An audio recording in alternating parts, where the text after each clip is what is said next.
Hi folks, Dave, the Honest Audiophile. This is the Sivga Audio Luan, and these are my Honest Audiophile impressions. I want to thank Sivga Audio for providing the Luan for a review. Do greatly appreciate it. Sivga Audio, you rock. Alright, so the Sivga Audio Luan. This will set you back $300 from your bank account. It is a 50mm dynamic open back headphone. It has 38 ohms of impedance, 100 decibels of sensitivity, and a frequency response range of 20 Hz to 40 kHz.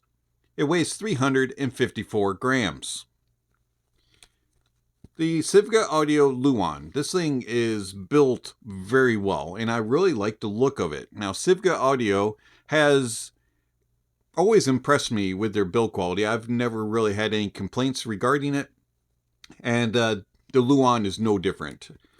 Metal headband, metal yokes, metal sliders that are very easy to adjust, and they stay in place once they are adjusted.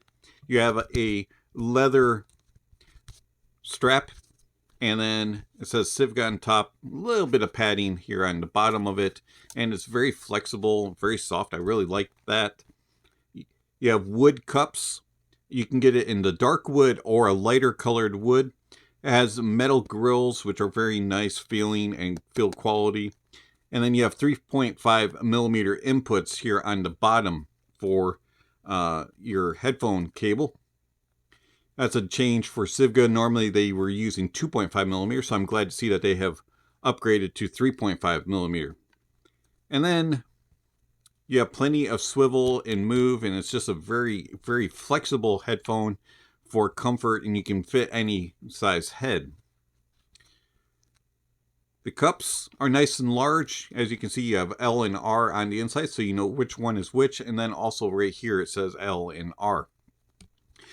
The pads. We've got to talk about these pads. These things are phenomenal. So the pad is fenestrated on the inside with leather, and then you have this fabric here, and then leather on the outside. But the cush of the pad is just crazy good. They are extremely soft, but yet at the same time, when you put them on your head, they're very stable, so they don't just, smush in and collapse. It actually conforms to the head and is extremely comfortable. I have no problems whatsoever wearing this headphone for hours. I mean, hours. I've worn it for about 6 hours at a time before I even had to take a break, and it wasn't because the headphones were hurting my head. It was because I had to do other things. So, very, very comfortable headphone. They're extremely light. They just disappear on the head. It's like having pillows, and you just kind of forget that you have headphones on. These things are extremely comfortable. Very well built. I really like it. What else you get in the box? So you get a little carrying bag for your cable that says Sivga, and you get a carrying case which says Sivga. It's hard shelled, and you open it up and there's plenty of room for your headphone to sit in, and then it just zippers right up nice and snug, and it's going to protect. And you got a little strap that you can either attach to a bag or carry.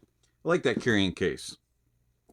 And then you get the cable. Now, the cable, Sivga, I wish you had given a more premium feeling cable. As well as the headphone is built, this cable just kind of feels like it was a secondary thought. It's not a bad cable. It is rubber built, but it's kind of got the swervy curvies, and it just doesn't fully straighten out. You do have nice terminations here going into the headphone with L and R markings. A metal split, and then all the way rubber. You have a little protection here at the bottom, and it terminates into a 3.5 with a 1/4-inch adapter. And it's not a bad cable. I just wish it had been a little bit more premium. Something like this harmonic dyne cable would have matched the headphone a lot better, and it would have just made the whole experience feel a little bit more premium. The Sivga Luan is very, very easy to drive.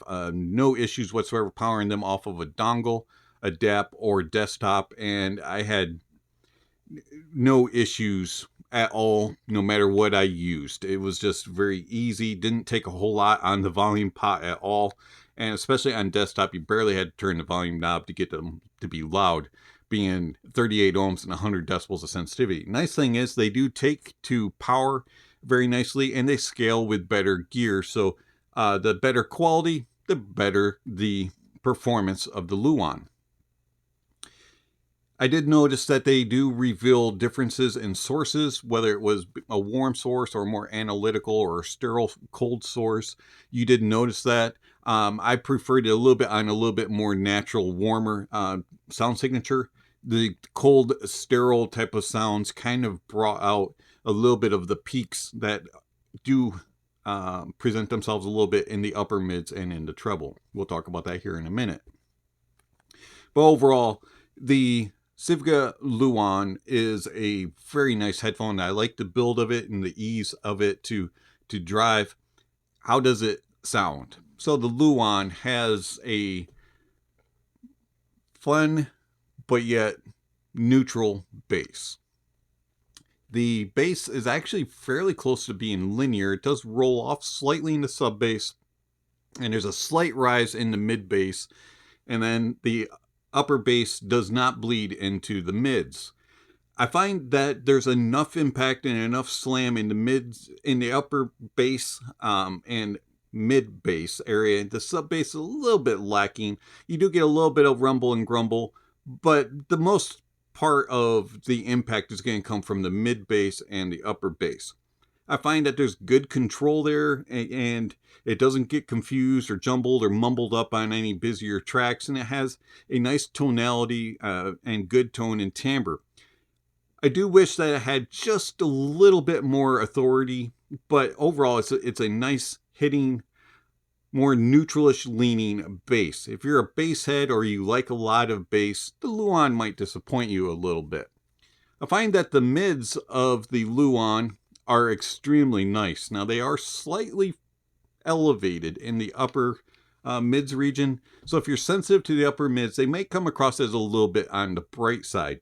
I did find that they have very nice tonality, very natural sounding reproduction of instruments and vocalists, and everything sounds true to the likeness. And I had no issues trying to determine what instruments were and who the different singers were and all that. It was just very easy to determine.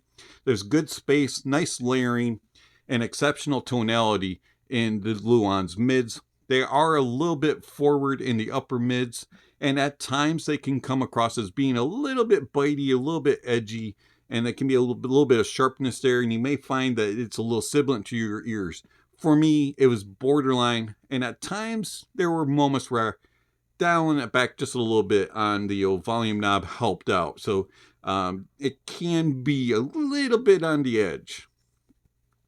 And then the treble. The treble is extended nicely. There's a lot of air and space up there. And overall, it's very well controlled, like the bass and the mids. And it has nice tonality and everything sounds proper and accurate. But like the mids, there's a little bit of a sparkle, a little bit of a high energy. And if you're sensitive to treble, it could be a little bit on the hot side and be just a little bit too sizzly for you. But I did find that it still sounded natural and accurate. It just had a little bit of the calm down. You need to calm down a little bit at times. But for me, it was just on the edge for the most part. Overall, the bass, the mids, and the treble present in a way that is very full-bodied. There's really good note weight throughout. And it's just like a big performance. And it's a little bit forward. The whole presentation is forward. It's just a little bit right here. But yet at the same time, it has very good space. And I found that the soundstage of the Luan is big. It has a nice wideness to it, but yet at the same time, it's very accurate in presenting the different sizes of venues, whether it's a club or a studio or an arena, a stadium, or anything of the sort. You can definitely tell the differences in venue sizes. It also has very good depth. You can read into the stage and you can place things one behind each other, and you can kind of feel out the stage and know where things are. Also, it does a very good job with tracking. It'll move things across the stage and you can really tell when things are moving, and it's pretty close to pinpoint telling you exactly where things are. You can really hone in and go, it's right there, it's right there, that's next to each other. Oh, they swap places, that type of stuff. Things really move around, and it does a good job of, oh, that popped up over here, oh, that popped up over here. And it has a very good sound stage, and I really do enjoy that. Also, the Luan has very good detail retrieval for a $300 headphone. It was really impressive how much information it was providing, and you're not going to lack anything in your music. You're going to hear it all. And then it does a very good job of resolving what it brings out, and it presents it very cleanly. It's very defined and it's refined, and it does a nice job of presenting the information. And then tonality is very good. It has a very nice natural tone and timbre. No problems differentiating between instruments and placing them and knowing exactly where they are and following them through. You can track this. It has very good tone and timbre. So I like the Sivga Luan. I think it's a very good headphone, and it really impressed me. And when I was listening to it, I was like, this is kind of like another headphone that I really like, but a different style of presentation, but it does a lot of the similar stuff. What headphone is that? Well, that, my friends, is the Sennheiser HD600. Now, the 600 is built different, obviously. Does have more clamp force. It's an extremely light headphone, but it does kind of clamp on the head a little differently. Other than that, very solidly built. The HD600's sound is completely different, though. The 600 is very intimate in its presentation. It doesn't have that bigness like the Luan has. The 600 is very intimate, very close, does not have a wide stage, but it has good depth and very good layering. Bass definitely is better on the Luan. You get more sub bass rumble and grumble, and you get more mid bass and upper bass impact. It definitely has that.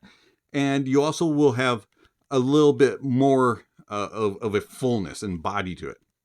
And the treble definitely is more extended on the Luan. It has a little bit more sparkle and energy as well, a little bit more air. It definitely sounds a little bit more open than the 600. The mids. So the mids of the HD600 are phenomenal, and I really like the mids of the 600, but they don't have as much fullness and cohesion with the bass and the treble as the Luan. So the 600 is kind of a one-trick pony, mids. And it does tone and timbre extremely well, and it may be just a smidge better than the Luan, because the Luan, with those peaks in the upper mids and in the treble, can at times be a little bit too bright and a little too hot, and it can throw off the naturalism just a little bit. So I think the HD600 does a little bit better there. As far as detail retrieval and resolution, it's pretty even, but I think the Luan may edge it out slightly. And as far as the soundstage with imaging and depth and layering, the 600 and the Luan are really close, but I think the 600 may edge it out just a little bit with the depth and the layering, and the Luan may edge out the 600 when it comes to the placement. So, the Luan. Yeah, I like this a lot. And if you are looking for an HD600 with big bass, a little bit more treble, and a large soundstage with naturalism and details and resolution, the Sivga Luan may be what you're looking for. Do be careful though. If you're a little sensitive to upper mids or in the treble regions, Luan might be a little bit too exciting for you. But this is the high energy, the expressive HD600. I like this. And this is actually my favorite Sivga headphone. It's been Dave, the Honest Audiophile. Thank you for watching. And I'll catch you on the next video. Speaking of next video, somewhere on the screen, subscription links, notification bells. If you haven't already, please check those off. Don't forget to give a thumbs up or a thumbs down to the video. And check out all the links down below. There's all kinds of information down there regarding how you can contact the channel, follow the channel, support the channel. All that kind of stuff is listed down below. Speaking of supporting the channel, I want to thank my Patreon supporters and YouTube members. Thank you very much for all the support that you provide to the channel. It's much appreciated.